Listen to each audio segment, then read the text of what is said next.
The film begins with this really big and strong guy named Chris. At that time, he used to be a sergeant in the United States Army, but he decided to quit because he was worried that he wouldn't see his family often. Eventually, he made up his mind to go back home and meet his family. On his way there, Chris was really surprised to see how much his hometown had changed. There were kids playing in the streets, and he even saw some women who had too much to drink in an alley. He also noticed a factory that used to be open but was now closed. As he was on his journey, Chris bumped into Sheriff Watkins, who happened to be his neighbor. The sheriff suggested they go home together, and Chris thought it was a good idea, so he agreed. Finally, Chris reached his parents' house, and he was warmly welcomed by his older sister Michelle, who is a police officer. His mom and dad were overjoyed to see him because he hadn't been home in 8 years. Soon after, they had dinner, and Chris met his nephew Pete.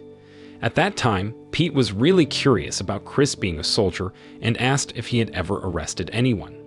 Later in Pete's room, he asked again if Chris had ever killed someone, but Chris didn't answer. The next day, Chris was fixing his house's stairs when his childhood friend Ray heard he was back and took him to the field where they used to play. Chris met his old friends and Jay, who was rich and owned a closed factory. Jay said he now had a new business, which was a casino or gambling place. Shortly after, they played football with Chris's team against Jay's. Pete also came to watch and was casually smoking marijuana with his friends. The match started off exciting, but Jay's team, full of arrogant kids, started playing rough to try and win. After the match, Jay invited Chris and his friends to his casino to celebrate Chris coming back to the city. When night came, Chris and his friends arrived at Jay's casino. Jay gave them money to play all the games there.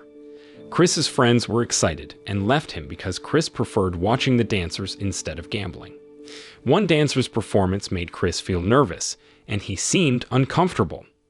It turns out the dancer couldn't see outside her mirrored room, but Chris could see her. To everyone's surprise, the dancer was Chris's friend, Deanie.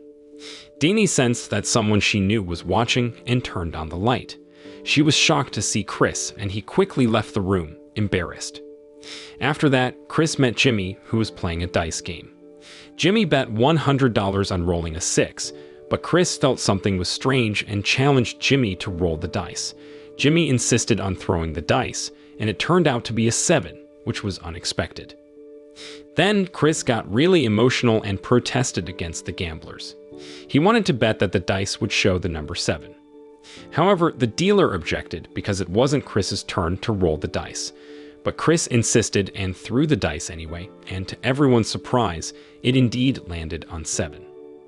Soon after, Chris asked for his money back, but a security guard suddenly grabbed him from behind, leading to a fight. It was tough for Chris to defeat the security officer since he used to be a special forces soldier. Unfortunately, Chris collapsed after getting shocked and hit. Booth, the head of casino security, then took Chris and his friends to be tortured. Booth became more excited when he saw someone who looked like a special forces soldier. He took a necklace and used a cutter to harm Chris, who was helpless and injured. Covered in wounds, Chris was eventually left on the road. Luckily, a truck driver stopped to help him and took him to the hospital. The doctor who treated Chris said that the person who did this to him intended to kill him. Fortunately, Chris had a strong body, and the doctor assured that he would be okay, unlike an ordinary person who might not have survived such an attack. After spending a few days in the hospital, Chris was finally allowed to go back home. Ray accompanied him, but Chris couldn't move much because his stitches were still fresh. As time passed, Chris's health improved, and he could do regular activities again. One day, Jay came to Chris's house and sincerely apologized for his employee's actions. He mentioned that he had fired the cheater and reprimanded his security officer. However, Chris, who was still upset, didn't really care. Jay then asked Chris to be the head of security at his casino and offered him a lot of money, but Chris, driven by his emotions, declined. Chris decided to go to the police station to report the incident from the previous day. Sheriff Watkins turned him down, saying the case was closed. He also warned Chris that he was lucky not to be sued by the casino for causing trouble. This made Chris even more upset, and he couldn't believe what was happening in his city. He told the sheriff that he wouldn't let this continue and left. The next day, Chris heard that Pete had taken too many drugs at his friend's house. Without wasting any time, he rushed to the scene. When he arrived, Chris asked his friend Pete where he had gotten the drugs. Pete said he got them from the casino security guard. This made Chris really upset, so he went home to get a weapon. Later, Chris returned to the casino. When he arrived there, he didn't use his weapon because he left it in the car and grabbed a wooden block instead. Shortly after, Chris entered the casino and started causing chaos. He knocked out the security officers, and one of them even had his arm broken. Chris was angry with Booth, who had hurt him earlier.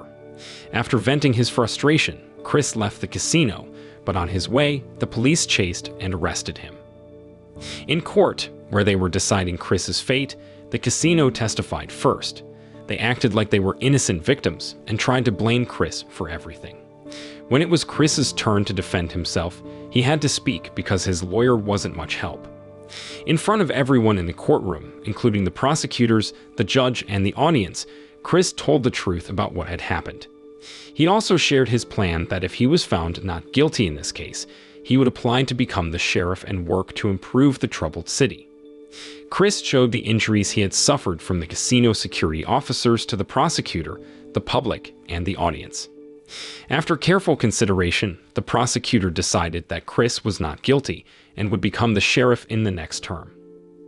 As the sheriff, Chris was patrolling the town and happened to come across Jay. He asked Jay to show his driver's license and vehicle registration. Jay, however, had a grudge against Chris and brought up Chris's past as a failed soldier, which made him really angry. When Chris got to the office, Sheriff Watkins suggested that he appoint his friends as deputies because of their excellent performance. Chris casually responded by saying that they were all fired.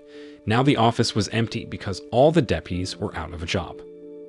So, Chris needed someone to assist him with his responsibilities, and he met Ray, who had a criminal past but was now going to be his deputy. Their first important task was to put a stop to the drug problem in their city. Chris asked Ray for help because Ray knew who the drug dealer was in town. After conducting an investigation, all the clues pointed to Booth as the suspected drug dealer. There, Ray checked Booth and discovered a package of drugs hidden in his socks. Since Booth refused to admit if there were more drugs hidden elsewhere, Ray decided to search Booth's car, which was at a repair shop. Without any hesitation, Ray and Chris thoroughly inspected Booth's car. Unfortunately, they didn't find any more drugs there. Then, Booth became really upset because his car had been searched. He warned Chris and Ray that his friends might seek revenge for what had happened. However, Chris didn't take Booth's threats seriously and confidently told him that he wasn't scared. Booth was eventually taken to the police station to be held in custody in the hope that he would provide information.